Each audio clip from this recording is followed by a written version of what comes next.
Hello, everyone, and welcome to this episode of the Friday Charge brought to you by Geek Studios. As always, I am Sebastian, and he is Joel Spencer joining us live from South Carolina. My childhood bedroom.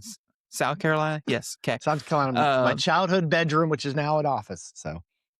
And a temporary recording studio. That's right. But today, June 25th, 2026, we got a lot to talk about. Obviously, we're going to talk about the Slate truck. This is something you and I have been talking about for a hot minute, and we finally have some info on. And so we're going to go through what they talked about. And this will kind of be our first time to debrief about this because you've been occupied because you're in South Carolina, and I've been occupied because I'm just busy. We'll be some good discussion there. Who knows how that's going to go. We're going to talk about Polestar. We're going to talk about Lucid and Tesla and Electrify America and whatever else we might think of. So without further ado, let's plug in and get started.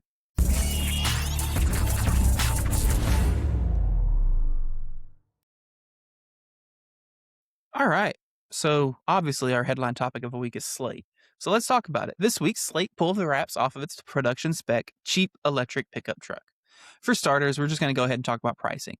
The quote blank slate unquote will start at $24,950. And if you want it as an SUV, that will bump you up to just shy of $30,000. This pricing beats what Slate had originally promised, which kind of contradicts what your headline there says. I'm going to explain it. So the original promise was $27,500. Now they kept saying under $20,000 because when they initially announced it, the federal tax credit existed. Right? That's how they got to under $20,000. Yep. But I mean, the fact that it's without tax credit, $24,900 means it is still technically cheaper than it was going to be originally. Just not in realization, like not for the consumer necessarily because there's not a tax credit there. Anyway, but the price is obviously not the only thing that's changed. The Slate was originally going to be offered with a small battery and a large battery. The small battery was going to target 150 miles of range, and the big battery was going to be around 250 miles of range.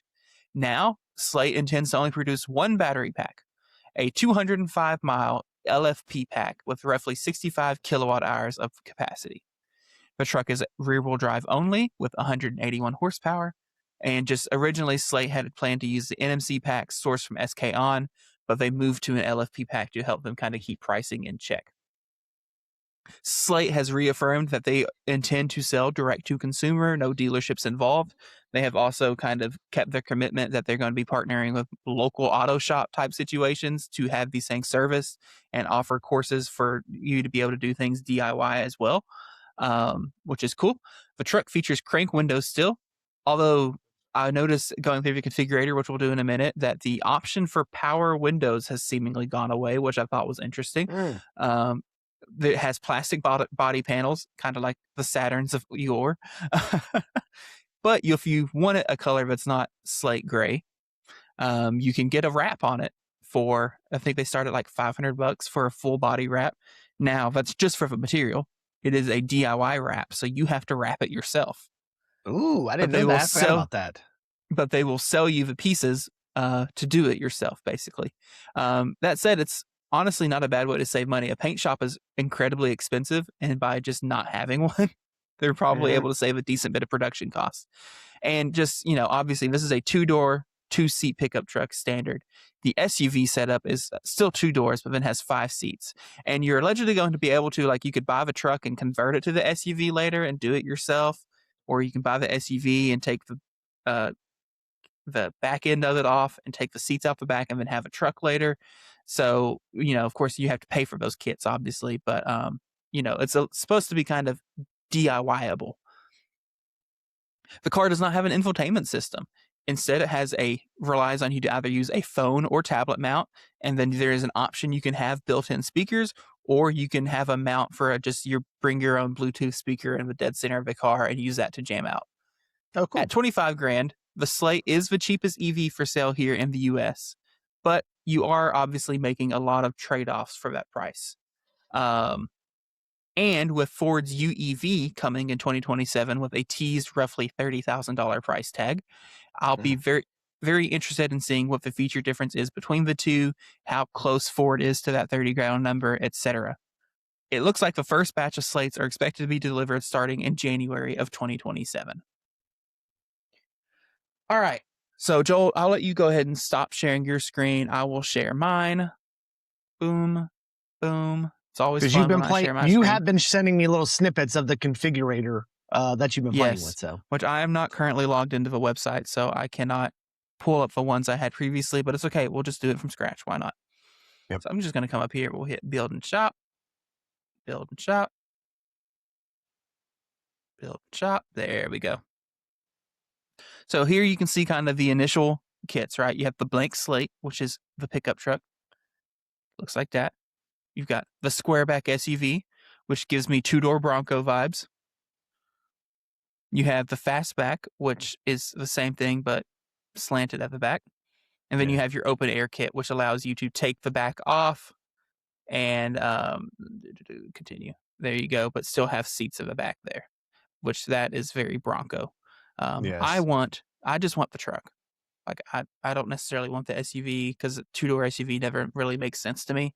I just want the truck.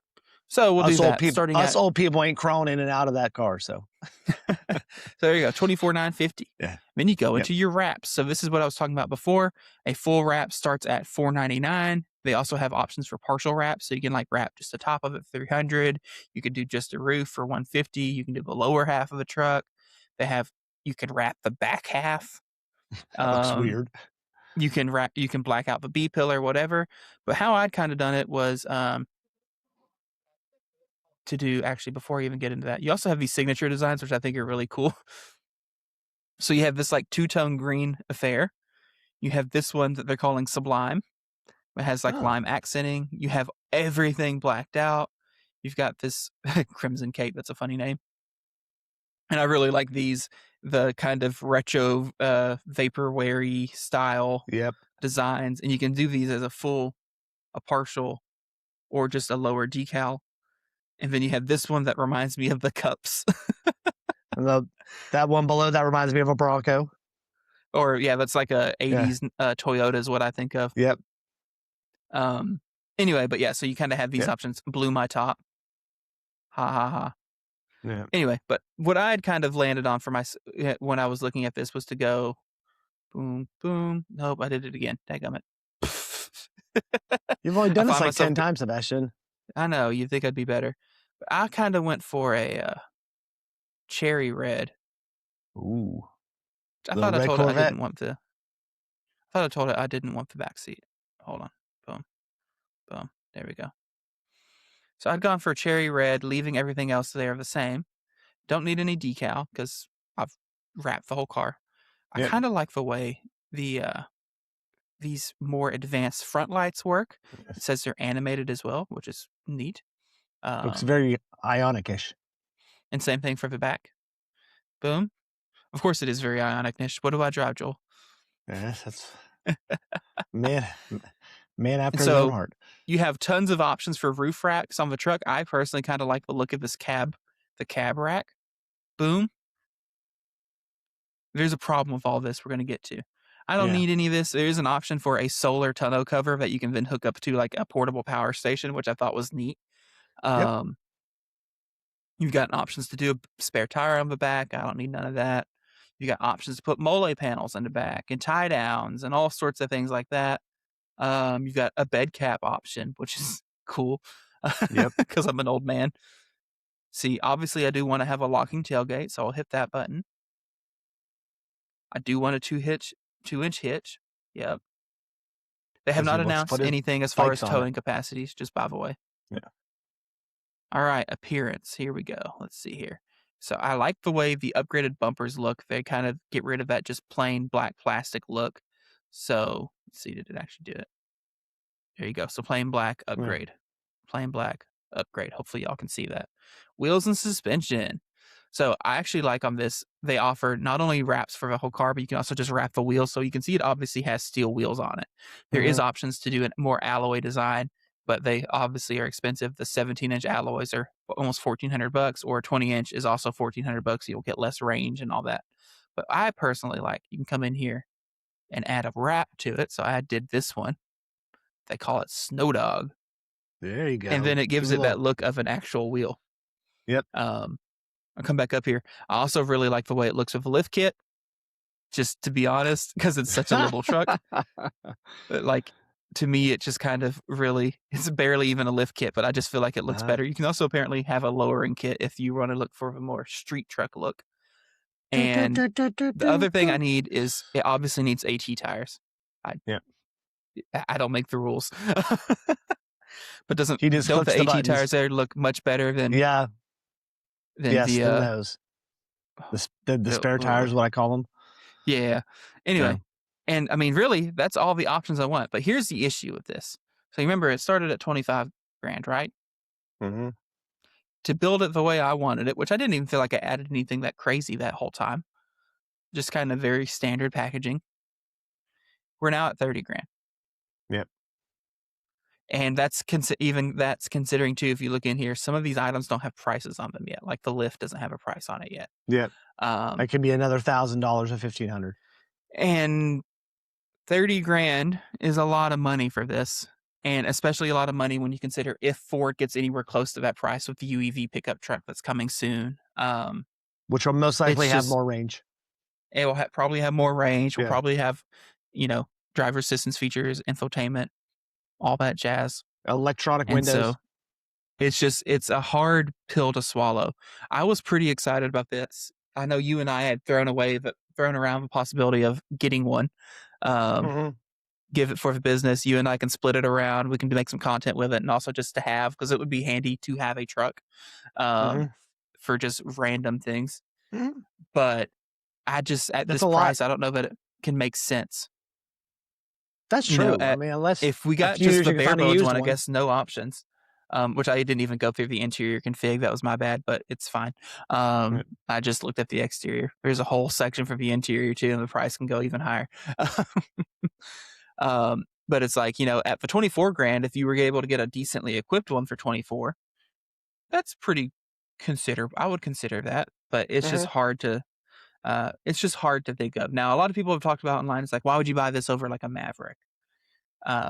And it's a valid argument, but like for me, I would consider this over a Maverick simply because I've kind of committed to the idea of never buying another gas car. It's so nice not worrying about oil changes and all that jazz. Like, it's just nice. You can argue the economics of it with me all day long. I understand your point. I understand that point. But like, just the convenience factor is, it's hard to beat, man. But also, this is smaller than a Maverick. So it's a toss-up, really. So Joel, are we still buying one, or are we going to hold off? I don't know. We may hold off. That's a lot, Maybe we can see what happens when they release. Maybe we can see. Maybe we can. How long until they end the used market? That's what I was wondering. I wonder what Colin can find us at auction. Because he could probably find one at auction maybe after a while. But yeah, I mean, there's other cars you get out there for $30,000. I mean, and like you said, you could easily spec one up to $40,000 easily. Yeah, probably easily get to $40,000. Even when you start talking about like the SUV feature and you start doing more and more add-ons to it, it could easily be a $40,000 car with, what's the range again on it? 188 miles. 205. 205 miles. So you're looking at like a Nissan. Not Nissan. You look like an old Bolt or something. So yeah, right. Yeah. So yeah, I don't think. Yeah, I know they're hoping for those EV incentives, which would have helped, but yeah, because I mean, if we were still talking about federal tax credit land and this was $19,990, yep, whole different ball game. Because then it would be $25,000 of all the options we just talked about. Yep. Which, I mean, kudos to them. They managed to squeeze more range into it than they had originally planned and whatnot, and are ultimately offering it at a lower MSRP than they had originally planned. But it's just the climate's different, the market's different. Yep. It feels like it's not enough probably to be sustainable, but we'll see. I hope the best for them. Totally agree. I do have a reservation for one of them. I do not have a delivery window, apparently. A lot of people were given like January to March, whatever. Mine just says 2027. Whatever. We'll see. I'll probably refund it at some point, but for now, they just have 50 of my dollars. Yes. Unless they magically cut $5,000 off the cost between now and January. We'll see. Those Slate, if someone from Slate sees this, send me one. Let me hang out with it for a little bit. Let me change my mind. Give us a few weeks to let's do some content on it. Yeah, cool thing. He lives in the country. He did a lot of use out of it. I do get a lot of use driving around my backyard and stuff. Come on now. That's right. All right, let's move on to some somber news. Polestar is dead in the U.S. Polestar has announced that they will be pulling out of the U.S. market as the United States Department of Commerce has denied the company authorization to sell its cars in the country. The DOC is doing this through the connected vehicle rule, which starting with model year 2027 prohibits the sale of connected vehicles from manufacturers with ties to China or Russia, and the use of vehicle software tied to those two as well. Polestar, which is a Swedish company, is owned by the Geely Group, which is a Chinese megacorp. Polestar had applied for an exemption on this, but the Department of Commerce did deny it. Of interest to me is, of course, Volvo, Polestar's sister company, who is also wholly owned by the Geely Group, got an exemption and will be able to continue selling cars in the U.S., despite the fact that like they're the same cars. Basically the same thing, yep. Ultimately, I think it boils down to there's a lot more Volvo dealers than Polestar dealers, and there's probably a lot more dealer lobbies behind them and whatever else. And so there's a lot more fighting and a lot more political power there, ultimately. And I feel like Polestar probably didn't try that hard, especially because of a point we'll talk about later. So Polestar currently actively sells two models in the United States. The Polestar 3, which is built in Charleston, South Carolina, at the Volvo factory. That's where I'm at. Because it is a shared platform with the EX90. And then they may have the Polestar 4 in the US, which is manufactured in South Korea. Polestar is framing this as a strategic exit, stating that the US market doesn't account for enough of its sales to make a huge difference. Polestar says that Europe accounts for almost 80% of its retail sales globally. And that's ultimately kind of why I feel like they probably didn't push that hard for an exemption like Volvo would have. If we're making up less than 20% of their global sales, if Europe is 80%, you consider other countries in the mix, we might be under 10% of their global sales, honestly. And it probably just doesn't make sense to spend a lot of money on lobbying efforts and everything else when you could just not. Polestar has committed to continue offering service for current customers and to continue sales until inventory runs out. The question for me, though, is just how long do we expect Polestar to offer service in the U.S.? Are they just going to move Polestar service into Volvo? Will you just take your Polestar to a Volvo dealer for service? Because in theory, there's no reason your Volvo dealer probably can't work on it.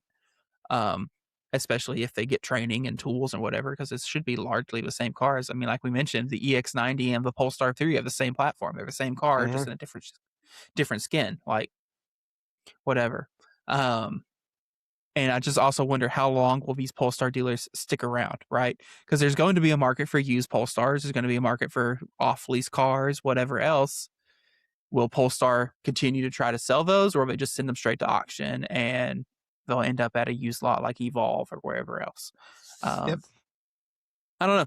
This is a bit sad. Polestar, again, obviously never got a huge footprint in the United States. But they've made some solid cars over the year. They came out swinging with the Polestar 1, which is just a beautiful, sexy thing. It's plug-in hybrid, but it's just like a masterpiece of like vehicle design and has aged remarkably well for it to be an almost 7 or 8 year old car at this point. And then Polestar 2 was, has a cult following. A lot of people like it. There's not anything inherently bad about it. You and I had some qualms with it as bigger people, like some of the ergonomics were a bit off and things like that. But like it is a solidly built, solid driving car. Polestar 3 is, from what I've heard, amazing and makes sense that it would be because it's based off the EX90, and the EX90 is amazing. It is. And Polestar 4, is their newest entrant, but it has been received well by reviewers that have gotten their hands on one so far. And so, I mean, it's a shame. They were doing good stuff. Of course, they weren't necessarily maybe doing mass market stuff, but like they were legitimately a good force. And I just ultimately feel like it sucks to see yet another EV maker in the US have to leave. Because these non-legacy OEMs like Polestar and Rivian and Lucid, which we're going to talk about here in a minute and whatnot, those are the companies that are actually able to put pressure on our domestic automakers right now, right? Especially as long as they keep playing the game of keeping Chinese EVs out of the country. the only people that can really put pressure on them to do better and build better cars are these automakers that are just they're more agile, they're more nimble, Mhm. right? They're not as big as a Ford or a GM or whatever, and so they can work faster and they can adapt much quicker. And so, I mean, it's a sad day anytime you lose an automaker, especially in this industry. So RIP Polestar. Yep. So yeah, I mean, I totally agree with all your points in there. I mean, I could see one of the reasons why, and I kind of told you this, why Volvo gets to stick around, because Volvo kind of already makes cars here. You mentioned it. I'm literally, and I drove by it a couple days ago. I'm literally 10 minutes away from the Volvo plant here in, I believe I don't know if they call it Somerville. I don't know if they call it Jedburgh. I don't know exactly where it is, but it's a little north of the city. But yeah, it's an enormous, huge plant. It's massive. And what I'm shocked is the economic development that it brought, because there was places I was driving that had nothing 10 years ago that now just spans houses and grocery stores and things like that, just because that plant was built up there. But yeah, but back to Polestar, yeah, it was a decent car. Like I said, there was nothing, like you said, inherently bad with it. It was like, oh my gosh, this is just horrible.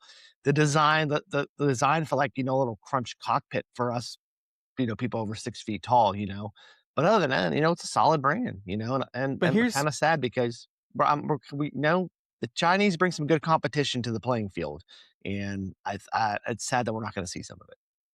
here's some of my concern too. You brought up the plant there. Mhm. So obviously, and I hate getting political, you know this. I don't like Yep, getting it into it too far in the podcast. I mean, we try there's to an stay away from inherent it. Yep. it some of what we can talk about is inherently political though. Like there's no beating Mhm, around the bush on it. So the whole point of this rule is, America first, whatever, to keep mhm, the Chinese from spying on us or the Russians from spying on us and to bring investment development to the US. Cool. The Charleston plant and right now currently only builds the EX90 and the Polestar 3. mhm, You just killed one of the two cars that they're building there. mhm, How many people will lose jobs? How mhm, much money will Volvo lose on this investment now because they can't do anything with it? It's mhm. like, how is this winning? Like, what are we doing? um, Hashtag winning. I don't know. It's like I won't get too much further in that, but I can't help but just Yeah, feel like it's like feels like again we're shooting ourselves in the foot here a little bit. yeah. Plus, if you have a Um, company like Polestar who wants to possibly invest in the US market, they may want to say, you know what, we want to see if our cars actually can sell decently in the US market before Geely invests in building a plant just for Polestars. They want to test the water, see, hey, does this work? Does it not work? They want to try it out. And now they can't even try it out. So yeah, I right. totally get what you're saying. Yeah. And I mean, and it will be interesting to see, Polestar has been around for a while. Before they were their Uh-huh. own brand, they were a division of Volvo. They were Hmm. Volvo's performance division. I'll be curious to see if Volvo brings the Polestar branding back in house, Ah, in the US market. Does it go back to being kind of like a trim level on existing cars and things like that? yeah. Yep. Will we see the name stick around in the US market Yeah. or will it just be dead for good? The EX90 and then the EX90 Polestar edition, something like that. Yeah. Right. So, Because that's how they yeah. used to do it. I mean, and they had Uh-huh. there was this awesome Polestar blue color, and they would do the yellow seat belts and all the stuff. Like Hmm. they were awesome. They were aspirational vehicles. Hmm. But anyway, I digress. More sad news, because this show's a downer today, guys. Get your pills ready. Lucid has laid off 18% of their workforce. Lucid this week laid off 18% of its workforce, or roughly 1,500 employees. This comes just 4 months after the company laid off 12% of its staff, meaning we have now laid off, I mean, I guess 30. the math doesn't quite work out like this, but about 30% of their staff. That's what I would say. 30. Yeah. It would technically be 18% of the Whatever. Yeah. 88% left after the first 12% cut. So it's not actually 30%, but we're going to call it 30% because I don't feel like doing math. Hmm. Anyway, the company has also announced that they'll be cutting the second shift at their Arizona production facility. This seems to be an attempt by the company's new CEO, who officially entered his position on June 1st of this year, to lean operations and, quote, simplify the company, sharpen execution, and position Lucid to become more competitive over time, end quote. This news comes after Lucid's interim CEO, who was supposed to become the COO after the new CEO started, he abruptly left. And then through regulatory findings, it has been found that Lucid actually just got rid of the COO position completely. It's just gone. Lucid also recently lost Ahmad, who was their senior vice president of engineering and digital. He'd been there for 10 years, and his teams are responsible for a lot of the amazing stuff Lucid has done so far. Their amazing powertrains and their efficiency, like their teeny tiny motors that have so much power and all that jazz. That was all him. And he pretty abruptly left a couple weeks ago. Lucid claims that these cuts will save the company roughly $158 million a year, which I personally hate when companies talk about job cuts like this. But anyway, I digress. But honestly, I feel like it's just more likely the company is struggling to meet demand, right? In quarter one, Lucid produced 5,500 vehicles, which is honestly already not that many vehicles for an automaker to produce, right? Yep. And they only managed to deliver 3,100 of them. Which just is not a good sign. Like, it just isn't. Lucid, of course, is still claiming that they're still full steam ahead with their upcoming Cosmos SUV, which is intended to be the company's first mass market vehicle and will, like a lot of these vehicles that we're seeing from these startups, will be the make or break point for the company. If they can last long enough to get it to market. If it does not do well, I don't see Lucid sticking around. And it's gonna be tough for them to get there too. I mean, I know for the longest time, people would always joke about that Saudi money that Lucid was getting originally. It must have been pretty deep because they were able to survive without selling that many cars. But I mean, the rubber hits the road at some point, and they've got to get stuff moving, and they've got to do it before the well dries up. Yep. And what we're starting to see too with the Saudis is, with all the geopolitical issues going on there, they're kind of pulling back from some of these outside investments. So they're trying to focus some of their investments, more in-house on things within their country, So, I mean, we saw with the Saudis-backed golf tour, you probably don't follow that, but the Saudi-backed golf tour, they pulled money from that. So at some point, the money is going to run out, or it's going to be pulled back. And we like Lucid, and there's some quirky things about it. We like driving one. But they just seem to, it's taken them forever to come out with an affordable EV.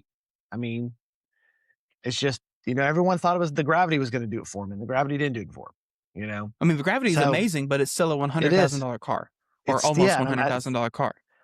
At some point, you can only sell so many. There's only so many people out there that can buy $100,000 cars. Right. So, and that's probably about 5,000 a quarter. So, I mean, who want a car? So, it's a struggle, and this is the one I'm worried about. I think R2 may save Rivian, and that's going to keep going, so they can get to the R3, which is another cheaper car, and build their way, kind of down the market there. But I don't know. I'm kind of worried about Lucid. I don't know this could be a rough year for them. Yeah. All right, let's talk about some news that's not depressing. Yay. We've hopefully made it through the sad part of the store. We're coming up the hill now. We're coming up now. Assuming Joel doesn't have any sad stories for the end today. We'll see. Nope. Tesla has found a new way to gamify supercharging. Okay, that headline maybe sounds worse than it actually is. I'm sorry. No, I mean, that's what the articles say. Tesla has found a new way to gamify the ownership of your car. Tesla this week announced its 2026 free supercharging competition, where 9 lucky winners will be able to win free supercharging for as long as they own their car. So, how do you win? There are 3 categories that will have 1 winner each. Now, I can already hear your thoughts. Wait, you said 9 winners. If there's only 3 categories and 1 winner each, how does that equal 9? Well, there's 3 different regions that are operating this contest, so 3 times 3 is 9. There you go. That's math tips with Sebastian, okay? Sorry. So what are the categories? The first category is longest trip. This is for whoever takes the longest continuous streak of unique supercharger locations. Each new site must be visited within 24 hours of the last one in order for it to count. So this would basically be you drove coast to coast, you used a different supercharger each time, and then you drove back while still using different superchargers, and then drove just back and forth constantly. And whoever does that the longest wins. Cool. But you have to make sure you're using new superchargers each time. Got it? Cool. Got it. Next up is the most unique sites visited. So by unique, Tesla is meaning new sites for you. So basically, who can visit the most number of different supercharger sites in a year. So unlike the previous one where it was unique sites within a 24, a certain amount of time, this one is over the course of a year, how many different superchargers can you go to? And then the final category is just most energy supercharged. This just goes to the person who has spent the most money on supercharging, basically, over the course of the year. If you spend enough money with Tesla, they will give you, well, you have to be a Tesla owner too for us. That will still not be us. Now, let's talk about who this isn't available to. So, obviously, if you already have free supercharging, you can't win this, which makes sense. It's also, and this I think is important for that last one we talked about where we said most kilowatt hours used. This also is excluding those who use their cars for any sort of business. So this is, people that do ride sharing or taxis or food delivery or Amazon Flex or whatever else. Yeah, you can't do this. So how are they going to know that? Good question. I don't know. How do Look you in the enforce honor system anything here, any people? day? Yep. Enrollment in the contest will begin in December 2026. However, all sessions since January 1st are being considered. Winners will be notified in January of 2027. So basically, they're announcing it now. There's going to be little badges and stuff that pop up in the app coming soon, things like that. And then starting in December of this year, you'll be able to go online and say, I want to enter the competition. And then Tesla will take in consideration all your sessions from this year and then pick who wins whatever. So this isn't the first time we've seen Tesla make a game out of their car. They're doing the whole safety scores to get cheaper insurance and the FSD streaks now, things like this, things like that. So it's not too surprising to see this. And I want to say Tesla did a similar thing last year. I can't remember if they gave away free charging or not. But I do know they were like posting on Facebook about the people who got, or not Facebook, on X, about the people who kind of reached certain milestones. So yeah, I mean, they should add a category, most non-Tesla EV to charge the most. That would have been an interesting category. Still would have been. I guess it gets difficult because they're tying free supercharging to the vehicle while you own it. So I guess they can't really tie it to a vehicle if you don't own a Tesla. They don't own it. That's right. Maybe also, they're just not incentivizing you because you didn't buy a Tesla. So that's right. They don't care about us minions. They just want our money on their network. They don't care about us. So, yeah, basically. I mean, it's a cool idea. Like you said, we've seen Tesla do stuff like this before to increase supercharger miles. I'd be curious to see if any of the content creators out there who drive Teslas a lot, do a lot of Tesla content, hit that time if they're going cross. And does that count as doing it for business? Sebastian, you're so smart. That's why I keep you around. That's right. So yeah. So we're technically excluded. That was kind of a genuine question. Is like, would you consider that for business? I don't know. Oh, I thought you were saying that. I mean, that's a good question. I think it can roll both ways. I guess it could. Yep. Depends on if Tesla's. I just don't see how they're going to. I just don't see how they're going to verify that. How are they going to know I'm not out doing it? Walmart NACS 6 days a week, 12 hours a day. How they? I don't know. So, yeah. So interesting. All right, and our final scripted topic of the night before we get into the free-for-all section. EA has previewed the future of their large sites. EA this week pulled the wraps off their latest, what they're calling large format site, this time in Santa Barbara, California.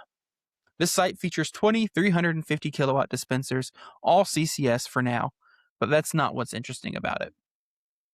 What's interesting is this site features EA's largest battery energy storage system to date, with up to 1.9 megawatts of output power, which is designed to help reduce grid strain and to just boost site capacity in general. EA has made it sound like this won't be their last. EA president and CEO in a statement said, quote, by incorporating advanced storage technology, we're able to bring hyper-fast charging to locations that have traditionally been difficult to serve, while making it easy for customers to integrate charging into their daily routines. Sounds very corporate. As previously mentioned, this site is currently all CCS. However, EA has stated that they plan to begin NACS retrofits later on this summer. Unknown, though, of course, is how many dispensers are going to be NACS versus CCS. They've mentioned this site specifically for as part of this program, but I'm sure there will be other sites start popping up later this summer as well in other parts of the country where we might start seeing NACS cables on EA dispensers instead of just CCS. And so it'll be interesting to see how that split goes. Will they take on Iona like Iona is right now, where they're mostly CCS with a few NACS dispensers at each site? Will they take the Walmart approach where they're 50-50? Who knows? I just thought that was cool. You and I checked out one of their big sites in Santa Monica when we went to LA last year. And of course, that site didn't have a battery system that we could tell or anything like that. But it's cool to see this because, California is an area where they have grid problems and they have power demand issues and things like that. And so to be able to, charge up the battery overnight, say, while grid demand is low, and then use that to offset times that grid demand is high so that you can still offer 1.9 megawatts of output power while not affecting your local power grid that much. I mean, it's a win for everyone, I feel like. True. Yeah, I'm just excited. I expected to see even before I looked at this article, I was like, "This is California," and it was California, so we kind of expect that. But yeah, I'll be curious to see how many they retrofit with NACS. I probably going to be I assume be the 60-40 split. So, I say we see about 8 of those. I said there was 20 there, maybe 8 of those being NACS supported. So, yeah, pretty cool idea. So, kudos to Electrify America. We haven't talked about them in a while, so glad they're doing something. All right, Joel. Let's go to the unscripted part of the show. Tell me about your road trip. How'd that go? So yeah, road trip here was interesting. Had nothing to do. It was totally nothing EV related. So we split it up over 2 days, and first part of the day is, Little Rock to Leeds, Alabama, which is on the east side of Birmingham, and then next day is Leeds to Charleston. I had the Sebastian incident. It took me about 3 hours to get to Memphis, which is normally a 2-hour drive, like right spot on. From like my house to like the river is like 2 hours.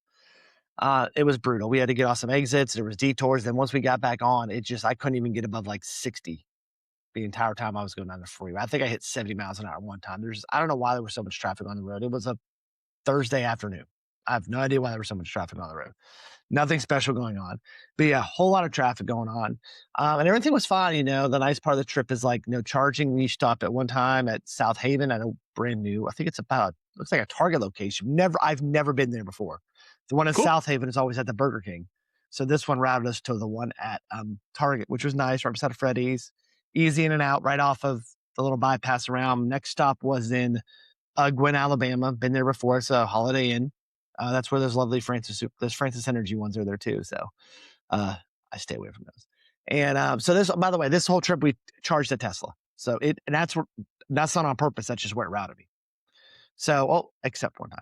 And then the last part, we got in with about 20% left to Leeds, Alabama. And of course, I pulled a knob move and I recorded all this. I didn't bring my little J1772 adapter because I thought I didn't need it. Completely forgot the Hampton Inn has hotel charging, and you're probably CCS. Still not fully used to your EV9 being NACS instead of yeah, and I'm just not used to that being NACS. So we pulled up. I'm like, I don't think I have my small adapter. She's like, you sure? I was like, yeah, I know exactly where it's sitting. I charged the car the night before on my charger.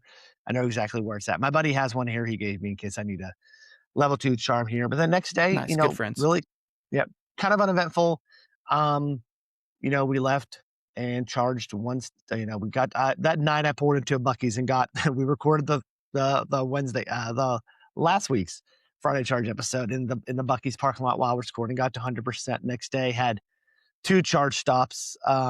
One at a 500 kilowatt station.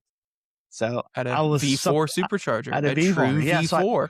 So I was told on my map, and I was like, I thought it was just Kia EV9 navigation being messy. I was like, 500 kilowatt, because it shows you on the screen the charges you're going to and the speed. Kudos to EV9 for showing that on there. It said 500 kilowatt. I'm like, what a Tesla station? It's 500. So I snapped like a screenshot and sent it to Sebastian. And he was like, is it a true V4? I'm like, I can't check, Sebastian. I'm driving. I don't know. So once we got stopped for a second or something like that, I checked. I was like, yeah, it is. And no, I checked for you. I was looking. You checked for me. That's right. So it was odd because it was 8 stalls. It was at a Cracker Barrel. 3 were down, according to the app. The Weird. one I went to, and then I went to another one, and the rest of them were full. So I went to another one. The app didn't say it was down, but I couldn't charge. I plugged it in and it would go through the slide, but it says charging unsuccessful. Did it again, charging unsuccessful. So I was like, crap. Pulled out, someone pulled out, went down 2 spots, plugged in, started charging. About 2 minutes after I got to that spot, a Tesla pulled into the spot I was in. I said, hey, just want to let you know, I didn't have luck charging there. He says, oh, okay. And then he yelled back and said, I'm good. Thanks for letting me know. And I'm like, well, that was weird. So it makes me wonder, there's been there's been some talk, there's still not that many V4 sites out there. So there's not a lot of talk, but it seems like people have reported just kind of weird reliability bugs on the hardware so far. Things like random stalls being down right after sites are opened and like weird interop bugs. Like I want to say, I'm assuming it hasn't been fixed yet. It might have been, but I know people were reporting right after they open, like they would take their Silverado EV or a Hummer EV, which will charge at 800 volts, or they charge at 400 volt if they're not on 800 volt stations. And the cars wouldn't go into 800 volt mode on the V4 chargers. They would only do 400 volt charging on the V4s because like there's a communication or something going on that it didn't know it could charge at 800 volts. Mine immediately ramped up to like 207 kilowatts. So we were good. Which is awesome. That's exactly what you wanted. Awesome. Yep. And it charged there and left. And then I wanted to make one more stop because I know I would get to my parents' house at like 15% and I didn't know when I was going to get to the next charger. So we stopped at Orangeburg, which is cool because the Orangeburg, the gas station there, it's a canopy. So it's a Tesla solar canopy. They were top of it. I was like, I've never seen this before. And of all places, Orangeburg, South Carolina, not the place that I expect to see it. So that was cool. So once I got here, I learned a couple things once I've gotten to Charleston. Not a whole lot of level 2 charging. So I've just been like looking to find some place in the small town that I'm in. There's a couple places, one's at a park that's always usually iced over. Another one's at City Hall. They have one. And then there's another one like 10 miles, right? Actually, not far from Volvo at the hospital down there, which I could plug into. So basically what I just did the first day we were here, the outlet mall here has bukus of charging. I don't know why, but when you pull in, there's like 7 level 2 chargers, like kind you would see in your house. And then in the front parking lot, there is level 2 charging that's faster, and at these big, huge kiosk machines. On the other side of the parking lot, there's like 4, and they're the volts system. The Volta. So they say the app says to run by Shell Recharge, but it said download the Shell Recharge app. And I was able to do everything from my Volt app. The highest I would get on now it was considered fast, but I didn't get any faster than 62 kilowatts. So they considered it fast. I got 62 kilowatts, which we were at the outlet mall for 2.5 hours, 3 hours. It was fine. So that didn't have any problems there. I was charged. I actually was done charging before I left. And then I drove around, and then finally that lasted me kind of the entire week. And then today before we left, we went to kind of the beach area.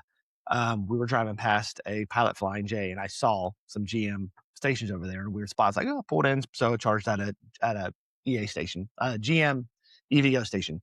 So it was. Other than that, it's uneventful. Now the day trip back, I probably won't record because we're going to do it all in one day. That's 13 hours all in one day. So we're just going to hustle to get home. So yeah, but I got some content. Saturday. Okay, cool. Yeah, so we got another day here. So yeah, yep. So that was it. But content wise, this week Monday we released the review of our Lexus ES 500e. Did I say it right?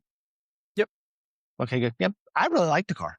I mean, it was long, lots of legroom. I really liked it. Some people in the comments said that they didn't care for it. I really liked it. What were your thoughts? Yeah, I mean, it's one of those, I think we talked about it a little bit last week. We both came away from it with a lot better opinion than I think we kind of went into it with. I was expecting it to just be a lot of just meh, because that's kind of what all of the Toyota Subaru EVs have been so far. They are a car, right? There's not anything particularly bad about them. There's just also not particularly anything amazing about them. And I was expecting a lot of the same with that. The RZ, the Lexus RZ was a meh car. It's fine. And we've talked about this a lot in the past, Joel, you and I have at least, is like, there's not really a single bad EV on the market today or there's not an EV. Let me rephrase that. The worst EV on the market today is still better than its gas counterpart. Yeah. Pretty much always.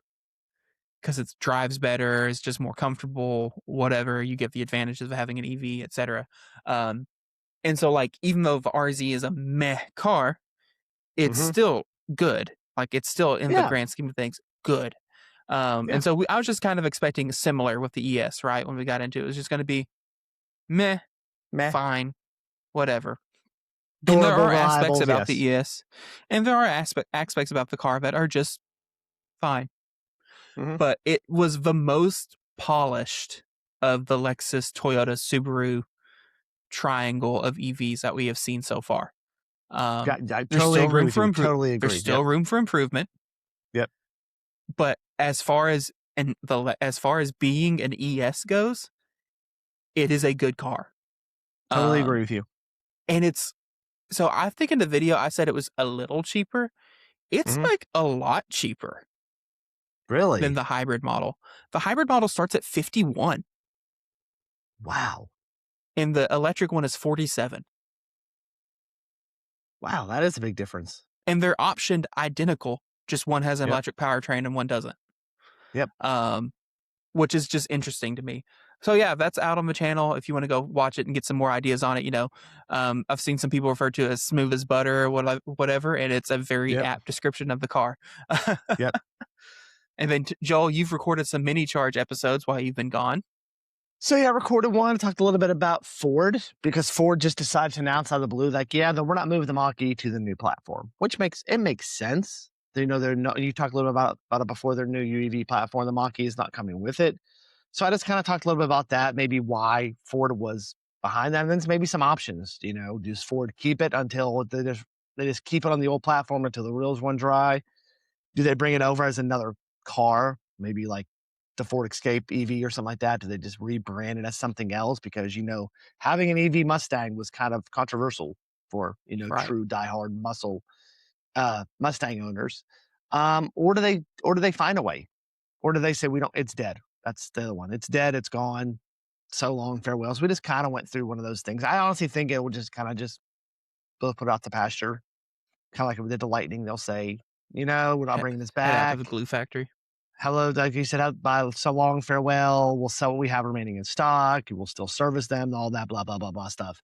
But yeah, so that was just a little surprising after they were already saying, their two original EVs are not going to be part of their next platform. So Right. just, oh, wow. That came from nowhere. Yeah, so just kind of odd about that. And yep. And yeah, that was, and then I did another one this week. I can't remember. It was on audio only. What was that other one I did, Sebastian? I can't even remember. I've been I having can't too much on remember. vacation. I'm Yeah, it was the sorry, Joel. Tuesday episode. It's the Tuesday episode. I can't remember either. So yeah. So yeah. So those were episodes this week. If you want to check out them on your audio podcast or on YouTube, or the ones on YouTube. But yeah. Anything new in Yeah. your world? No, it's been quiet. I mean, it's been busy but quiet, thankfully. Good. Next, I do have to still edit. Next Monday, we will release our video of a Lucid Air. So that should be interesting, especially after all the stuff we talked about a little bit today. Of course, we recorded that before we knew about any of that, so it is what it is. Anyway, but we talked about it a decent bit last week, and then I realized I wasn't going to release it this week. It was going to be next week's video. We have some thoughts about the Air and just Lucid in general. Yep. And you'll be able to get those in the video. And then whatever happens Wednesday is what happens Wednesday. It might be your road trip video. Who knows? It might We'll be see. if I can get back and get everything to you in time and upload it. So yeah, I may actually whenever I you might want. have some time. I may have some time tomorrow to get it uploaded to a Google Drive and share the Google Drive with you. So get some of the stuff off my Cool. phone. And then It's I can actually try on to two piece it phones, so together. yeah, good luck with that. So you get just follow the order of the videos on the phone. That should help you out. So, and I got a couple on my old phone. I got a couple on my one phone. There's a couple on this phone. So I have to just send them all to, and Nice. I'll let you play Jenga and figure it out. Nice. Yep. All right. Well, that is a wrap for today's episode. Thank you all for plugging into the Friday Charge. If you enjoyed today's episode, don't forget to like and subscribe to us on YouTube. And if you're listening to us on Spotify or Apple Podcasts or wherever you get your audio enjoyment, make sure to follow us on there, leave us a good rating, comment, like, thumbs up, whatever your platform uses. They're all a little different. And I have given up on keeping them straight. But whatever you do, it will help the show grow. So long, everyone, and we will see you on the next episode of The Friday Charge.